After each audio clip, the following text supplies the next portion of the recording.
ആഹാ, ടിക്കറ്റിന്റെ കാശ് ചോദിച്ചപ്പോ ആദ്യം നീ പറഞ്ഞു ആള് മുമ്പിലാണെന്ന്, പിന്നെ പറഞ്ഞു ആള് പുറകിലാണെന്ന്. നിക്കണം, എടാ അവിടെ നിൽക്കാൻ, എടാ അവിടെ നിൽക്കാനാ പറഞ്ഞത്. ഇന്ന് ഞാൻ നിന്നെ പോലെയുള്ളവന്മാരെ ദിവസം എത്ര എണ്ണത്തിനെ കാണുന്നവരായി ഞാനെന്നറിയാവോ? ഇറങ്ങടാ ഇവിടുന്ന്. സാർ അടുത്ത സ്റ്റോപ്പിൽ വിടുങ്ങോ സാർ. അയ്യോ, അടുത്ത സ്റ്റോപ്പിൽ ഇറക്കി വിടാനേ, നിന്റെ തന്തയല്ലല്ലോ ഇതിന് ഡീസൽ അടിക്കുന്നത്. ഇറങ്ങടാ, ഇവനെ ഇറക്കി വിട്ടു. ഡോർ അടച്ചേ. രാവിലെ ഓരോ അവന്മാര് കയറി വന്നോളൂ മനുഷ്യനെ ബുദ്ധിമുട്ടിപ്പിക്കാനായിട്ട്. ആളിറങ്ങണം, ആളിറങ്ങണം.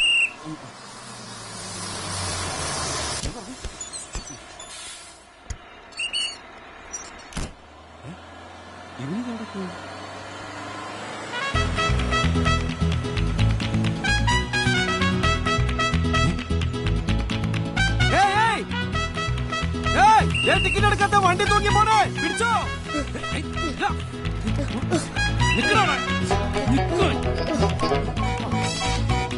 നീ ഏതാ, എവിടുന്ന പറഞ്ഞേ?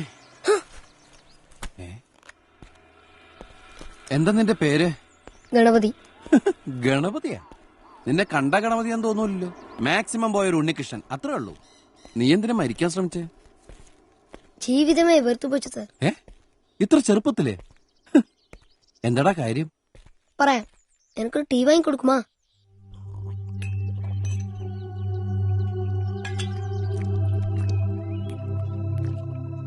അപ്പന് കുപ്പിപ്പാട്ട പറക്കി വിൽക്കേണ്ട ബിസിനസ്. ഇവിടെയല്ല, പട്ടണത്തില്. കൂടെ ഞാനും പോകും. ഒരു നാൾ ഒരു വീട്ടുമുറ്റത്ത് തനിയില്ലായിരുന്ന ഒരു കുട്ടിയുടെ മാല പൊട്ടിക്കാൻ അപ്പൻ എന്നോട് പറഞ്ഞു. നമ്മ കഷ്ടാലം പോലീസ് പിടിച്ചു. ചിന്ന പയ്യൻ പറഞ്ഞ് അതൊരു ക്യാമ്പിലാക്കി. അവിടെ വേറെ പയ്യന്മാരുന്നത്. അവരെയൊക്കെ സ്വന്തക്കാര് വന്ന് ജാമത്തിലെടുത്താച്ചു. ഞാൻ മട്ടും 3 മാസം അതുക്കുള്ളേ. നിന്നെ ജാമ്യത്തിലെടുക്കുന്ന അപ്പം വരാഞ്ഞ് വന്നത് ആനാ പറ. പറയടാ. എന്നെ അപ്പന് വേണ്ടാന്ന് പറഞ്ഞു. അപ്പന് വേറെ പൊണ്ടാട്ടിയും അതിലൊരു കുളം തീർക്ക്. അതിനാത്താൻ എന്റെ അമ്മ പുഴയെ ചാടി ചത്തത്. അമ്മ പോയ വഴിക്ക് പോകലാന്ന് നിന്നിച്ചതാൻ അന്നേക്ക്. അല്ല, നീ എങ്ങനെ ഈ നാട്ടിലെത്തിയത്? അതൊരു കഥ സാർ. 50 രൂപ കൊടുത്താ சொல்றேன். 50 രൂപ. അങ്ങനെ ഇപ്പൊ എനിക്ക് നിന്റെ കഥ என்ன സാർ ഇത്?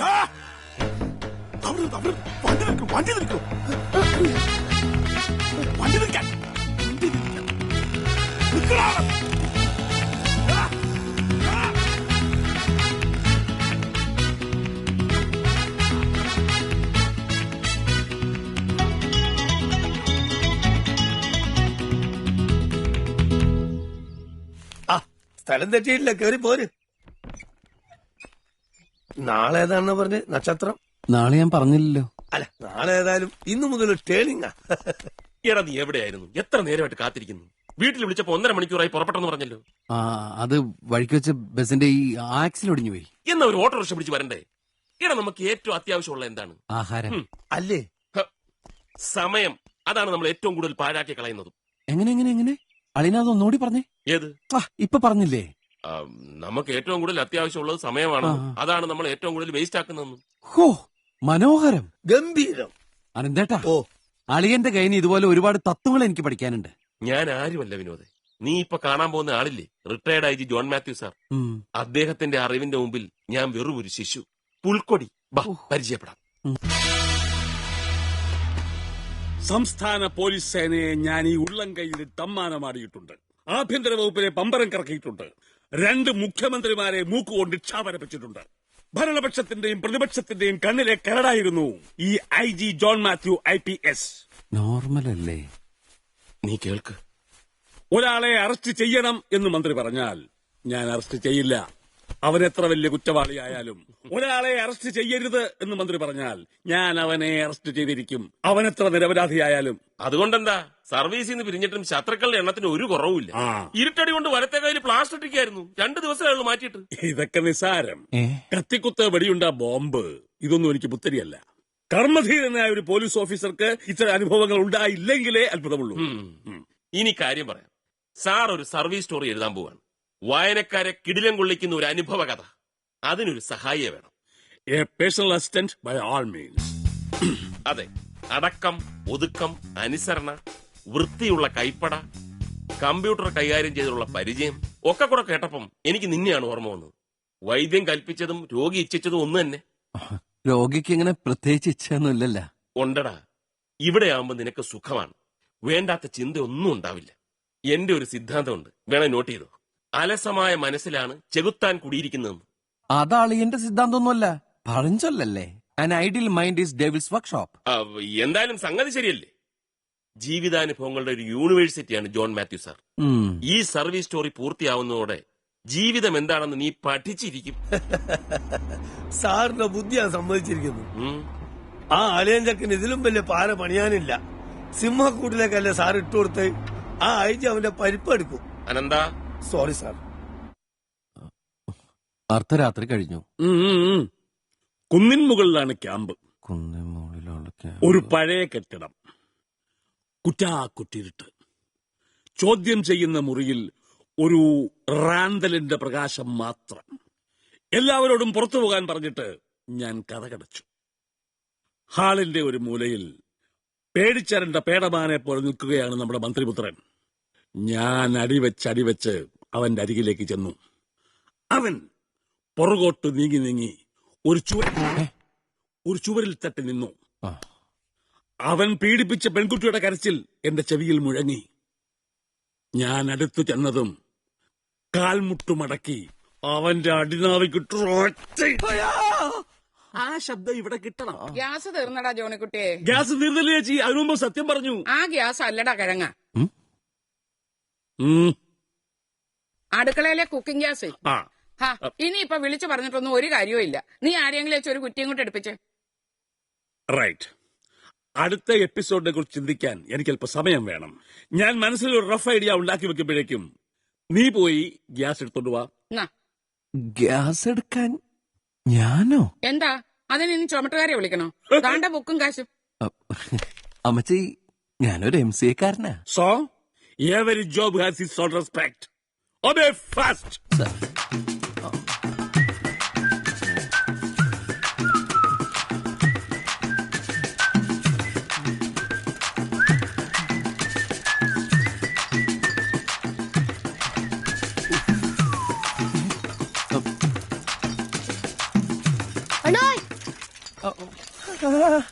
ഗണപതി, എനിക്ക് സോഡാ ഫാക്ടറി വേലയാണ് ചേച്ചി. ഇത്ര പെട്ടെന്നാ? ആമാ. ഇതെന്താ ഇത്? വീട്ടില് ഗ്യാസ് തീർന്നേ. വിളിച്ചു പറഞ്ഞവര് കൊണ്ടുവരാൻ ലേറ്റ് ആവും. അപ്പൊ പിന്നെ ഞാൻ തന്നെ അങ്ങോട്ട് പോയി. എങ്കിട്ട മട്ടും പോയി ചെല്ലാതെ. ആ അജിയുടെ വീട്ടല്ലേ അണ്ണനിപ്പോ വേല. വേല? അയ്യേ, ഞാൻ അദ്ദേഹത്തിന്റെ പേഴ്സണൽ സെക്രട്ടറിയാ. അയ്യോ, അണ്ണ സൂക്ഷിച്ചിരുന്നോ? അന്താള് തനി പൈത്തിക്കാരൻ. മുമ്പുണ്ടായിരുന്ന വേലക്കാരൻ ജീവനും കൊണ്ട് ഓടിയതാ. നിന്നോട് ഇതാരാ പറഞ്ഞേ? പറയാം. എനിക്കൊരു ചിക്കൻ ബിരിയാണി വാങ്ങി കൊടുക്കുമാ? ഞാൻ അവിടെ നിന്നാ പിന്നെ ഇതാരും ചവിട്ടും.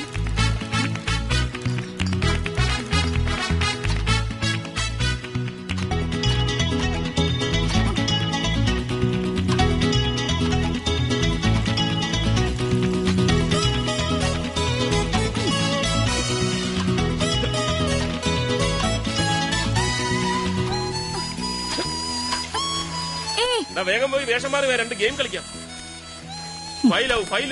ഒന്നുമില്ല. 4-4. നീ ആകെ ക്ഷീണിച്ചല്ലോ. വാ, ചേച്ചി കാപ്പി തരാം. ഒരു കാര്യം ചോദിച്ചോട്ടെ? എന്താ?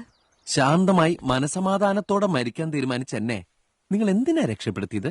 എന്തുപറ്റി നിനക്ക്? ജോലി ഇഷ്ടമായില്ലേ? ജോലി അയാൾക്ക് വേണ്ടത് പേഴ്സണൽ അസിസ്റ്റന്റ് അല്ല ചേച്ചി, വീട്ടു ജോലിക്കാരനെയാ. അതെ, ഇന്ന് അയാൾ എന്നെ കൊണ്ട് ആ വീട് മുഴുവൻ വൃത്തിയാക്കിച്ചു. വാട്ടർ ടാങ്ക് ക്ലീൻ ചെയ്യിച്ചു, തോട്ടം നനപ്പിച്ചു, മാർക്കറ്റിൽ നിന്ന് മീൻ വരെ വാങ്ങിപ്പിച്ചു. ഇതിനാണോ ചേച്ചി MCA പാസ്സായിട്ട് ഞാൻ ഇവിടെ വന്നത്? ഇതിനാണോ ഞാൻ ഗൾഫിൽ എണ്ണം പറഞ്ഞ് ജോലി കഴിഞ്ഞൂടെ വന്നത്? എന്താ ഷാജിയേട്ടാ ഇത്? എന്താണിത്? അതൊക്കെ ജോൺ മാത്യു സാർ നിന്നെ ടെസ്റ്റ് ചെയ്തതല്ലേ. നമ്മൾ ഏത് ജോലിയും ചെയ്യാൻ തയ്യാറായിരിക്കണം. അത് ടെസ്റ്റ് ചെയ്തല്ലേ സാറ്?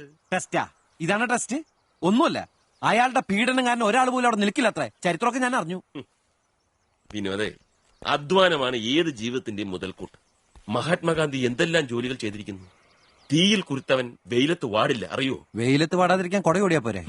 ഇനി ഞാനില്ല അങ്ങോട്ട്. അതിനേക്കാൾ ഭേദമായി. എവിടെ? ദേ ആ മാവിന്റെ കൊമ്പത്ത് തൂങ്ങണതാ.